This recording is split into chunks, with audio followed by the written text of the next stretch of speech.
চিংড়ি মাছগুলো খুব কড়া ভাজবো না, আমি হালকা করে ভেজে নেব।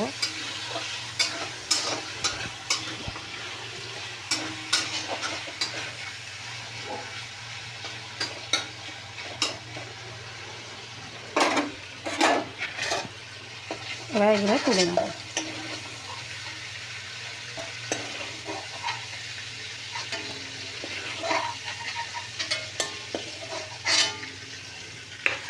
আচ্ছা, এবার এর মধ্যে আরেকটু সাদা তেল দেব।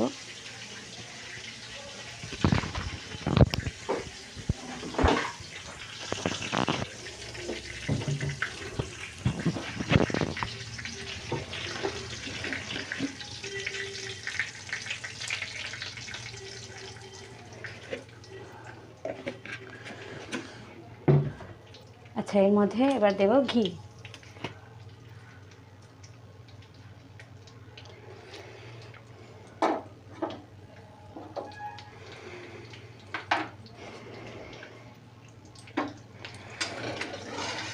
ঘি আমি পরে আবার দেব, এখন অল্প করে ঘি দিলাম। আচ্ছা, এর মধ্যে এবার দিয়ে দেবো পেঁয়াজ কুচি। আচ্ছা সরি, এর মধ্যে দেবো হচ্ছে তেজপাতা আর গোটা গরম মশলা ফোড়ন।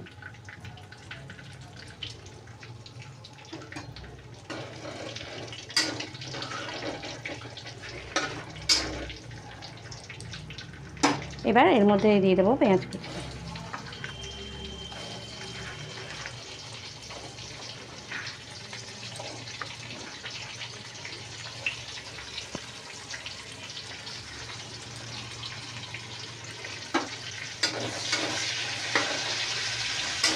পেঁয়াজটা লাল করে ভাজবো।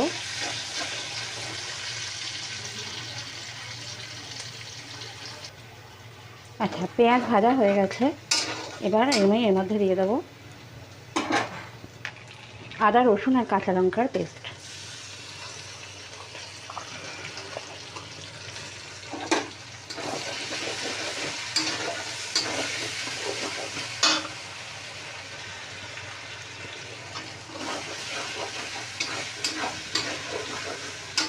এই পোলাওটা খুব বেশি মিষ্টি হবে না, বুঝতেই পারছেন, এর মধ্যে যেহেতু মাছ দেওয়া হচ্ছে।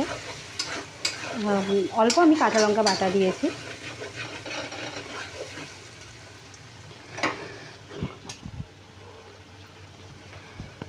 এটা ঝালও হবে না আর খুব মিষ্টিও হবে না, মাঝামাঝি।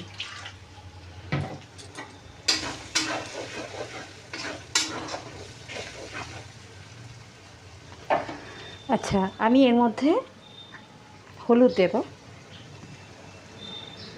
এই পোলাওটা হলুদ হবে।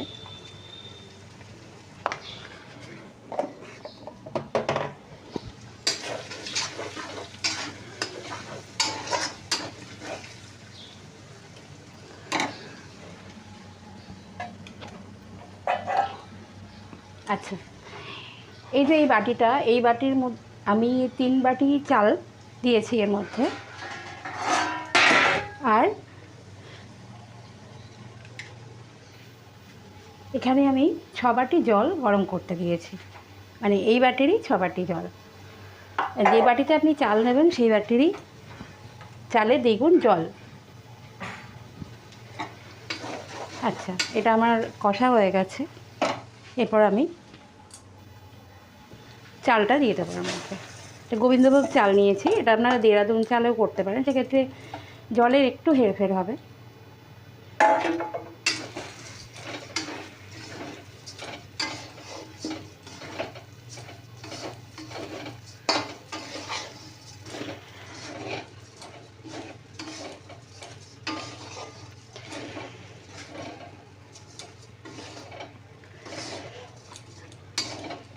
আচ্ছা, আমি এর মধ্যে একটু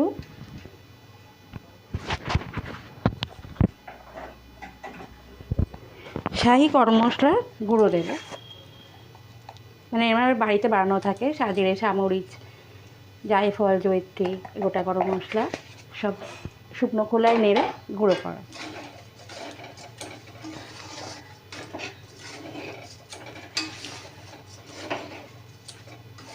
আচ্ছা, বেশি ভাজবো না, একটু জাস্ট মিশিয়ে নিয়ে এর মধ্যে আমি গরম জলটা দিয়ে দেবো।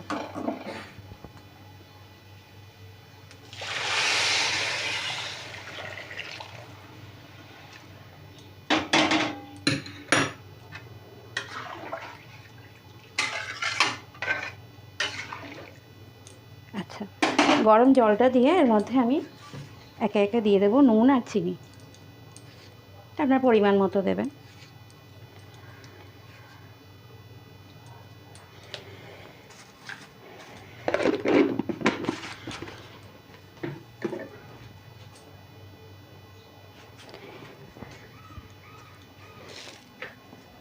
চিনি দেব, খুব মিষ্টি হবে না, কিন্তু পোলাও যেহেতু একটু চিংড়ি মাছের পোলাও একটু মিষ্টি মিষ্টি ভাল লাগে।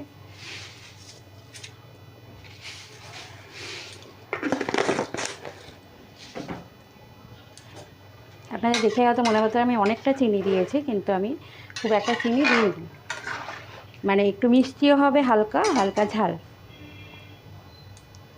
আচ্ছা, এর মধ্যে আরেকটা জিনিস যাবে, হচ্ছে নারকেলের দুধ।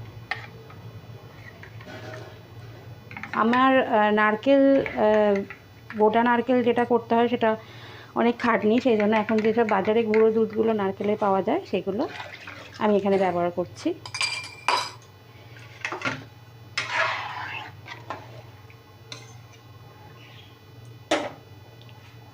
আচ্ছা, এবার আমি এটা ঢাকা দিয়ে আস্তে আস্তে, মানে টকবক করে ফুটে যাবে আগে।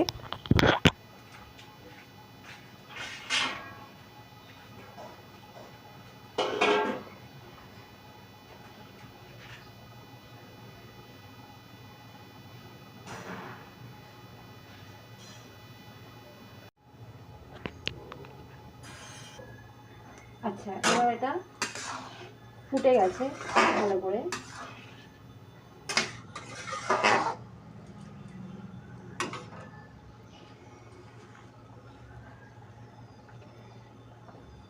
এটা প্রথমে আঁচটা জোর করে এটা ভালো করে ফুটিয়ে নেব।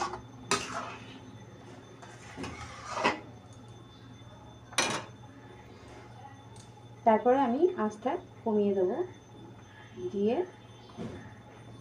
এটা যতক্ষণ না জল শুকিয়ে আসে ততক্ষণ রান্না হবে। আচ্ছা, এর মধ্যে আমি এবার দেব চিংড়ি মাছগুলো।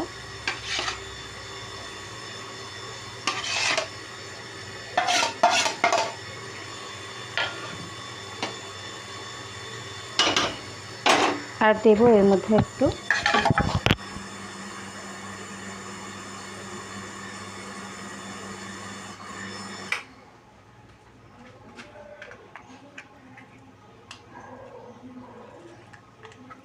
ঘি। আমি বলেছিলাম পরে ঘিটা আমি দেবো।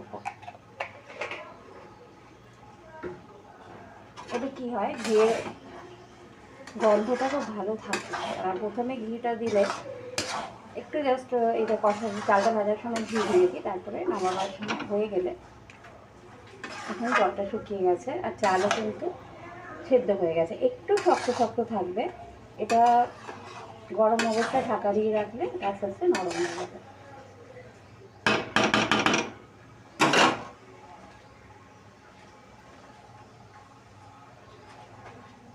আচ্ছা, এর মধ্যে আমি কটা চেরা কাঁচা লঙ্কা দিয়ে দেবো।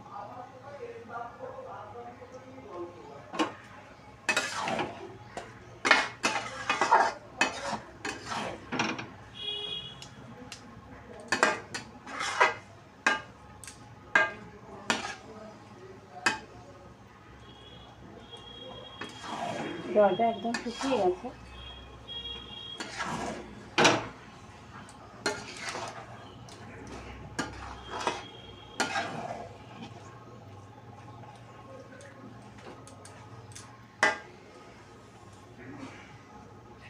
একটু চালটা শক্ত থাকবে, মানে একদম গলে গেলে অসুবিধা হবে, ফেটে যাবে।